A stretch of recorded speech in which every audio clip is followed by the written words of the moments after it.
আসসালামু আলাইকুম এভরিওয়ান, আমি অদিতি। সবাইকে আমন্ত্রণ জানাচ্ছি আবার নতুন একটা ভ্লগে, আমাদের ঈদ ভ্লগে। তো সবাইকে ঈদের শুভেচ্ছা জানিয়ে শুরু করছি আমার আজকের ভ্লগ। তো এই যে এখানে সকাল সকাল আমার বর চলে যাচ্ছেন হাটে কোরবানির পশু কেনার জন্য। তো এটা হচ্ছে ঈদের 2 দিন আগের। তো আমার বর হচ্ছে 2-3 দিন আগে থেকে হাটে একটু ঘোরাঘুরি করেন, মানে একদিনেই তো আর সব কিছু পছন্দ হয়ে যায় না। এটা চিন্তা করে সে প্রায় ডেইলি আর কি হাটে যায়। তো সেদিন হচ্ছে ঈদের 2 দিন আগে ছুটি শুরু হয়ে গেছে, তারপর সে হাটে চলে গিয়েছে। আর যাওয়ার আগে তো আমি বলেই দেই যে একটু ভিডিও করে নিও, আমি আমার ব্লগে অ্যাড করব। তো এই জন্য তিনি একটু ভিডিও করে নিয়েছেন। তো লাকিলি যেই দিন প্রথম তিনি হাটে গিয়েছেন ওই দিনই আমাদের কোরবানির পশু পছন্দ হয়ে গিয়েছে, এই যে। আর ওই দিনই আমার বর কিনে নিয়ে আসছেন। তো এখানে আবার খুব সুন্দর ব্যবস্থা আছে, তো রূপায়ণের ভেতরে খুব সুন্দর ব্যবস্থা আছে গরু রাখার, গরু খাসি যাই বলেন এগুলো রাখার। তো এই জন্য আমাদের কোনো টেনশন নেই। আগে যেমন একটু ভয় লাগতো আগের বাসায়, কারণ প্রত্যেকে তো গরু কিনে নিয়ে এসে বাসার নিচেই রাখে, তো আমাদেরও একই কাজই করতে হতো। তো ওরকম সেফটি সিকিউরিটির একটা ব্যাপার ছিল। তারপর পশুর যদি কোনো ক্ষতি হয় এরকম অনেক চিন্তাভাবনা করা লাগতো, যার জন্য চাইলেও আমরা আগে ভাগে কিনতে পারতাম না। তো এই জন্য আমাদেরকে দেখা যেত যে ঈদের একদিন আগে গিয়েই আর কি পশু কিনে আনা লাগতো।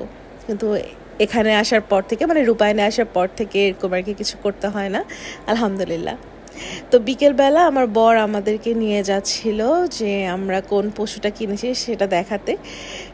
তো আমরা হাঁটতে হাঁটতে চলে গেলাম। আম্মু নামতে পারেনি, কারণ আম্মুর ওই যে পায়ে ব্যথা, আম্মু অত দূর হাঁটতে পারবে না, যার জন্য আম্মু বাসাতেই ছিল। আর এই যে আমরা এখানে আসছি, এসে দেখছি। আর শাহাবিকেও নিয়ে আসছি। শাহাবের আলহামদুলিল্লাহ মাশাআল্লাহ প্রথম কোরবানির ঈদ আমাদের সাথে। এখানে না মজার একটা কাহিনী ঘটেছিল।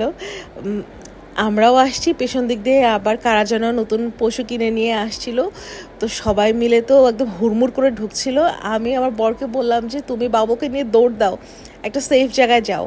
তো আমার আর আমার বরের মধ্যে না একটু ডিস্টেন্স ছিল, তো আমি যে তাকে ফলো করব ততক্ষণে দেখি যে গরু চলে আসছে।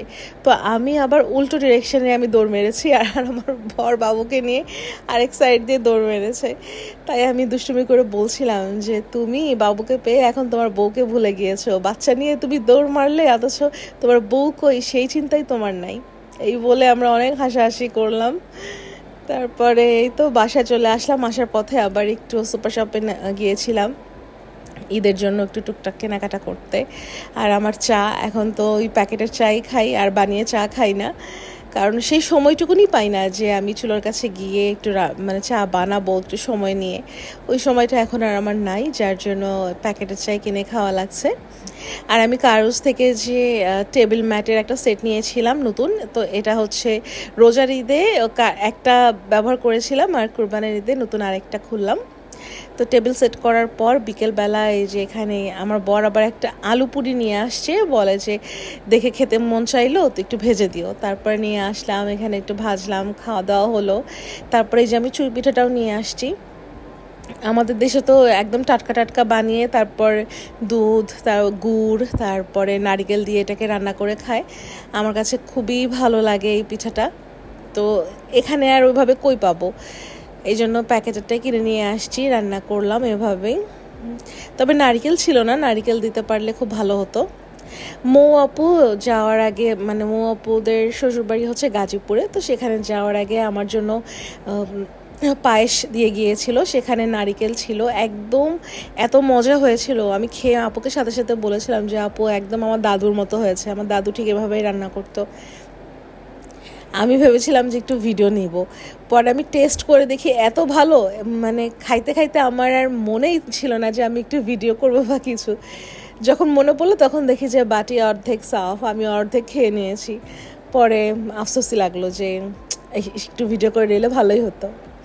তো তো যাই হোক, এই যে এখানে চুই পিঠাটা না আমি ঘিয়ে একটু ভেজে নিয়েছিলাম, হালকা ব্রাউন কালার করে নিয়েছিলাম। এরপরে গরুর দুধ গরম করে নিয়ে তার মধ্যে একটা কনডেন্স মিল্ক দিয়ে দিয়েছিলাম। এরপরে এলাচি, দারচিনি আর তেজপাতা দিয়ে এটাকে ভালো করে জাল করে তারপরে চুই পিঠাটা, ভেজে রাখা চুই পিঠাটা দিয়ে তারপরে একটু আখের তো না, খেজুরের গুড় দিয়েছিলাম রঙের জন্য। তারপরে পিঠাটা, ভেজে রাখা পিঠাটা দিয়ে 10 মিনিটের মতো এটাকে একটু ঢেকে রান্না করলে এটা হয়ে যায়। খুবই সহজ রান্না। তো ওগুলো আমরা চাঁদরাতেই করে নিয়েছিলাম। আর ওটা হচ্ছে এখনকার যে ক্লিপসগুলো দেখছেন এগুলো হচ্ছে ঈদের দিন সকালে আমার বর, আমার ভাইয়ের ছেলে ওরা নামাজে চলে গেছে। আর ওরা যাওয়ার পর আমি এখানে নুডলসটা রান্না করছি। নুডলস দেওয়ার জন্য পেঁয়াজ, ভেজিটেবল এগুলো সব আমি আগের দিন রাতেই কেটে ধুয়ে রেখে দিয়েছিলাম। সকালবেলা উঠে শুধু আমি এখন রান্না করে নিয়েছি। আর এদিকে রোস্টও কাটা ধোয়া সবই ছিল। আমি এয়ার ফ্রায়ারে এগুলো হচ্ছে ভেজে নিয়েছিলাম, যার জন্য আমার অনেক আসান হয়েছে। আর চিকেন রোস্ট এগুলো করতেই হয় আমার ভাইয়ের জন্য। এই ছেলে গরু খেতেই চায় না, ও জাস্ট 1 পিসের বেশি কখনোই ও গরুর মাংস খায় না, যার জন্য মুরগি করতে হচ্ছে ওর জন্য। গত বছর যখন শাহাবির পেটে ছিল তখন তো কোরবানির সময় আমার আম্মু আমার কাছেই ছিল, তখন থেকেই আমার কাছে। তো আমার ভাইয়ের একলা একলা কোরবানি দিতে খুব অসুবিধা হয়েছিল। ওর 4 তলা থেকে মাংস উঠানো নামানো এগুলো করতে করতে ওর একদম কোমরে এমনভাবে টান লেগেছে যে ঠিক মতো বেচারা হাঁটতেও পারেনি। ওর খুব খারাপ অবস্থা হয়ে গিয়েছিল, যার জন্য এবার ও একলা ওদিকের কোনো কিছু করেনি। এবার ও আমাদের সাথেই চলে আসছে এখানে। তো আর আমাদের এখানে তো অনেক লোকজন থাকে, সব কিছু লোকজন দিয়েই করানো হয়। আমাদেরকে নিজেদেরকে অত বেশি একটা কষ্ট করতে হয় না, শারীরিক পরিশ্রমটার কথা বলছি আর কি। তারপরেও আমার বর অনেক কিছুই করে, কিন্তু আমার ভাই আবার এত পারে না, যার জন্য ও এবার আমাদের সাথেই আসছে। তো যাই হোক, গরু কোরবানি হওয়ার পরে আমার বর ওরা উপরে চলে আসছে, এসে একটু নাস্তা পানি করে তারপরে আবার চলে গেছে নিচে। তারপর নিচ থেকে আমাদের জন্য আবার একটু গোশ পাঠিয়ে দিয়েছে রান্না চড়িয়ে দেওয়ার জন্য। তো এখানে আমরা তাড়াতাড়ি করে 2 হাঁড়িতে রান্না চড়িয়ে দিয়েছি। 1 হাঁড়ি আমাদের জন্য, 1 হাঁড়ি আমার ভাই ভাবিদের জন্য, ওরা আবার নিয়ে যাবে এটা যাওয়ার সময়। তো একত্রে আর কি রান্নাবান্না সব চড়িয়ে দেওয়া হয়েছে। তো এখানে আলহামদুলিল্লাহ আমাদের সমস্ত কিছু খুব ভালো মতো হয়ে গেছে। তারপরে এখানে সবাই মিলে বসে খাওয়া দাওয়া করছি। আলহামদুলিল্লাহ, শিকর আলহামদুলিল্লাহ। আমি তো একটুকু বাবুকে সময় দিতে পারিনি, কারণ রান্নাবান্না নিয়ে ভীষণ ব্যস্ত ছিলাম। তারপরে গোশ আসছে, গোশও আমি আর আম্মু মিলে চড়িয়ে দিয়েছিলাম। আর আম্মু যেহেতু অসুস্থ, আম্মু তো একলা কিছুই করতে পারছিল না, তো রান্নাঘরে সকাল থেকে সব কিছু আমিই দেখেছিলাম। আর শাহবীরকে ওর মামি দেখে রেখেছিল, মামা মামি মিলে। আর আম্মু আর আমি মিলে রান্নাঘরটা কভার করেছিলাম। তারপরে এই তো বিকেলের দিকে এখন আমরা রেডি হয়ে নিয়েছি। এই যে আমরা সবাই এক ড্রেস, আমি আমার একটা ভ্লগে দেখেছিলাম না, গজ কাপড় নিয়েছি আমরা 3 জন একই রকম জামা বানাবো। তো এই যে বানানোর পরে আমরা সবাই একত্রে এক জামা পরে একটু ঢং করে ভিডিও করছিলাম। তো বুড়ো বয়সে ভীমরতি আর কি। যাই হোক, তারপরে আমরা নিচে নেমে গিয়েছিলাম, আমরা একটু ছবি টবি তুলবো, ভিডিও করব। ভিডিও তো এমনি হয়, ভ্লগের জন্য তো ভিডিও করি আমি, ছবি আমার তোলা হয় না, আমার শুধু ভিডিওই করা হয়। তো ভাবি আবার সব ছবি তুলতে পারে, ওকে ছবির দায়িত্ব দিয়েছি, আর আমি হচ্ছি সব আর কি ভিডিও করি। তো এই যে এখানে নিচে আমরা নামছি। আর শাহাবীর তো এখন মহারাজা, সবাই তার সেবা যত্নেই ব্যস্ত। তার গরম লাগছে কি না, তাকে 24 ঘন্টায় যে বাতাস দিতেই হবে। নিজেরা আমরা ঘেমে একাকার, কিন্তু সাহেবকে তার একেবারে বাতাস দিতেই হবে। আমার ছেলে হয়েছে মাশাআল্লাহ, সে কোনো রকমের গরম সহ্যই করতে পারে না, তাকে একটু বাতাস করতেই হবে। আর এই যে আমার আম্মুর 2 রতন, 2 নাতি নিয়ে আম্মু বলে যায় আমার 2 নাতি নিয়ে আমাকে ছবি তুলে দাও। তারপর তাকে ছবি তুলে দেয়া হলো। তারপরে এই যে নিচে অনেকক্ষণ আমরা ছিলাম, কিন্তু প্রচুর গরমে যে অবস্থা আমাদের, দেখেন গরমে। আমি যখন আমার ছেলের দিকে তাকাই, আমি আমার ছেলেকে তো বাবা বলেই ডাকি, তো আমি যখনই আমার ছেলের দিকে দেখি, ওর মুখটা দেখি, তখন আমি না অনেক গভীর একটা চিন্তায় চলে যাই। আর আল্লাহর দরবারে এত শুকরিয়া আদায় করি, আল্লাহ কখনোই কাউকে ঠকান না, যেটার প্রমাণ আমি নিজে আমার লাইফে আমি পেয়েছি। আলহামদুলিল্লাহ, শুকর আলহামদুলিল্লাহ। আল্লাহ তার কোনো বান্দাকে ঠকান না, আল্লাহ তার প্রত্যেকটা বান্দাকে ভালোবাসেন। আমার বাবা নেই আজকে 30 বছরেরও বেশি, তো এত বছর ধরে বাবা ছাড়া, বাবা ডাক ছাড়া এই জিনিসটা যে কতটা কষ্টকর, এটা যাদের নাই একমাত্র তারাই বুঝে। আমি চাই না যে এই বুঝটা জীবনে মানে অন্য কারো কোনোদিনও হোক। প্রত্যেকে যেন তার মা বাবা নিয়ে সারা জীবন সুন্দরভাবে জীবনযাপন করতে পারে। আমি সবসময় সবার জন্য এই দোয়া করি। তো এই 30 বছর পর আল্লাহ আমাকে আবার বাবা ডাকার সুযোগ করে দিয়েছেন আমার ছেলের মাধ্যমে। আলহামদুলিল্লাহ, শুকর আলহামদুলিল্লাহ। তো সেটাই বললাম যে আল্লাহ কখনোই তার বান্দাকে নিরাশ করেন না, তার বান্দাকে তিনি সময় মতো যা দেওয়া ঠিকই দিয়ে দেন। আলহামদুলিল্লাহ। তো নিচে ঘোরাঘুরি করে আমরা উপরে চলে আসছি। এখন আম্মু আবার চলে যাচ্ছে তার বাসায়, আবার চলে আসবেন, কারণ ওখানেও আবার গোশত ডিস্ট্রিবিউট করা আছে। এখান থেকে সব কিছু গুছিয়ে নিয়ে ওখানে আবার কাদেরকে দিতে হবে, কি হবে না হবে সব কিছু সুন্দরভাবে ডিস্ট্রিবিউট করার জন্য আম্মুও চলে গেল। কারণ আমার ভাই ভাবি ওরাও ছোট, এত কিছু তো বুঝবে না যেভাবে আম্মু পারবে, তাই আম্মুও সাথে গেল। তো এনিওয়েজ, এটা হলো তার পরদিনের ভিডিও, অর্থাৎ ঈদের পরদিনের ভিডিও। তো এখানে আমার হেল্পার অনেকগুলো পেঁয়াজ ছিলে রেখে গিয়েছিল, তো আমি মেশিনে এগুলো সব কুচি করে নিয়েছিলাম। তো আজকে আমার যা ভাসুর আসবেন আমাদের বাসায় রাতে। তো ভাইয়া না মানে মাছ খুব পছন্দ করে, বিশেষ করে ছোট মাছ।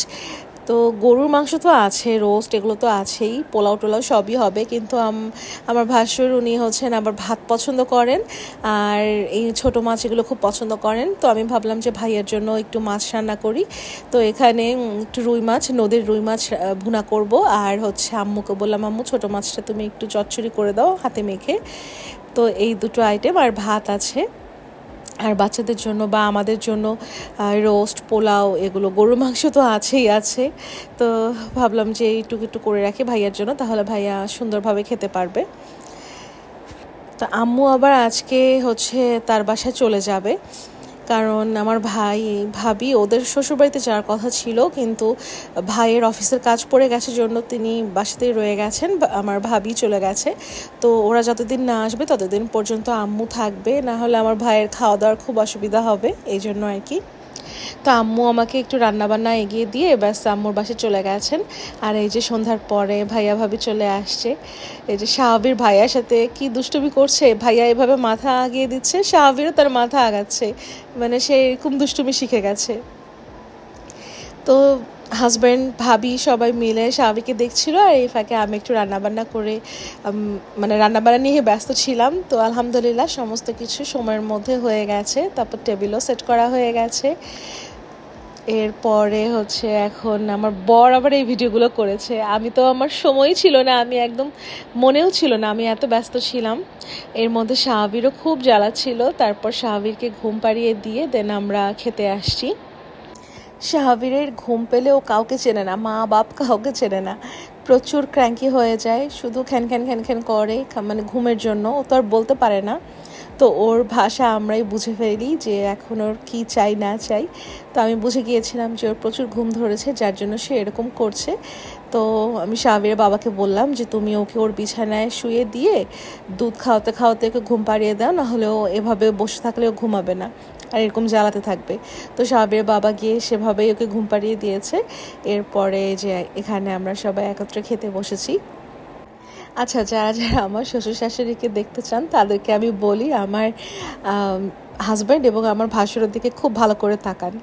আমার হাজব্যান্ড দেখতে আমার শাশুড়ির মতো, আর আমার ভাসুর দেখতে আমার শ্বশুরের মতো, তাহলে আপনারা বুঝে যাবেন যে আমার শ্বশুর শাশুড়ি দেখতে কেমন। তো যেহেতু তাদেরকে আমি ব্লগে দেখাই না, দেখাবো না, তো এই জন্য আপনারা এভাবেই দেখে বুঝে নেন। এনিওয়েজ, আমি পরিচয় করে দিতে তো ভুলে গিয়েছি। আমার ভ্লগে নতুন একটা মুখ দেখতে পাচ্ছেন, ওর নাম হচ্ছে ইভান। আমার আয়ানের কাজিন হয়, মানে আমার ভাবির ভাইয়ের ছেলে হয়। তো আজকে ওকেও আমরা পেয়ে গিয়েছি। তো এই যে এখানে খাওয়া দাওয়া শেষ করে আরও কিছুক্ষণ গল্প করে তারপরে ভাইয়া ভাবি চলে যাচ্ছে তাদের বাসায়। ইনশাল্লাহ আমরা তার পরদিন আবার বের হব, ইনশাল্লাহ সেই ভিডিও থাকবে আশা করি। তো এনিওয়েজ, আজকের ব্লগ এ পর্যন্তই ছিল। ব্লগ যদি ভালো লেগে থাকে তাহলে like, comment, share and subscribe করে দিতে পারেন। দেখা হবে ইনশাল্লাহ নেক্সট ব্লগে। টিল দেন টেক কেয়ার, আল্লাহ হাফেজ।